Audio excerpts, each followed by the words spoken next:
ay ang istrukturang ito na kung tawagin ay rotonda.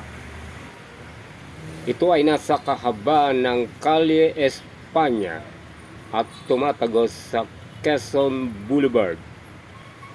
At ang kahabaan ng Calle España mula rito sa rotonda ay patungo sa lugar ng Quiapo o Quiapo District. Ito naman ang makasaysayan na Universidad ng Maynila. Ito ang University of Santo Tomas, isang malawak na compound na ginawa pa noong panahon ng mga Kastila.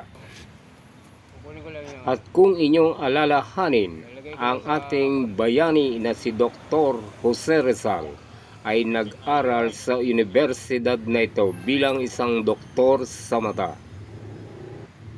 Ang malawak na compound ng University of Santo Tomas.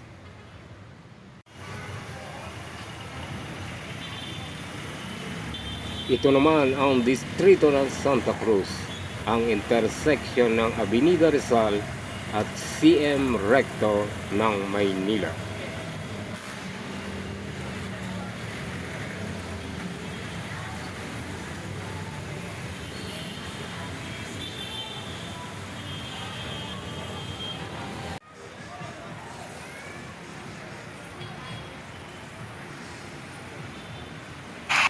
Ang kahabaan ng Avenida Rizal o Rizal Avenue ng Santa Cruz, Manila.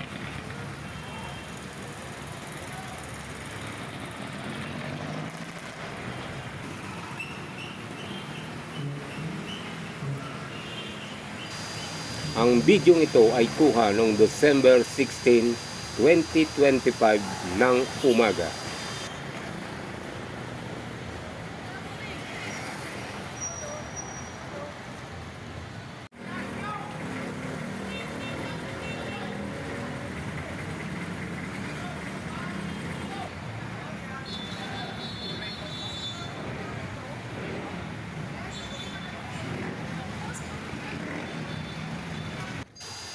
Ito naman ang malawak na ilog ng Pasig sa Maynila. Ito ay nagmumula sa lawa ng Laguna patungo sa Manila Bay na may haba na 23 kilometers. Ito naman ang mataong distrito ng Quiapo.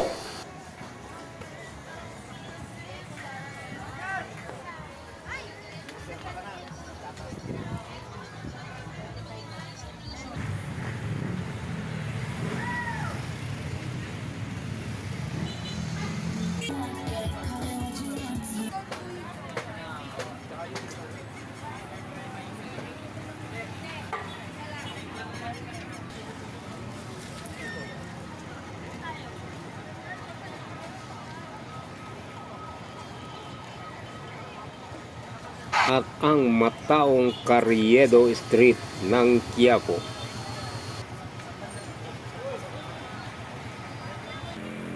At ito naman ang underpass ng Quezon Boulevard. At ang nasa ibabaw ay ang CM Recto patungo ng Legarda. At ito nga ang Legarda Mendiola, na kung saan ang Calle Mendiola ay patungo sa Palasyo ng Malacanang. Ang mga nakalatag na barbed wire sa Mendiola upang mapigilan at hindi makapasok ang mga nagrarally o aktivista sa nasabing lugar.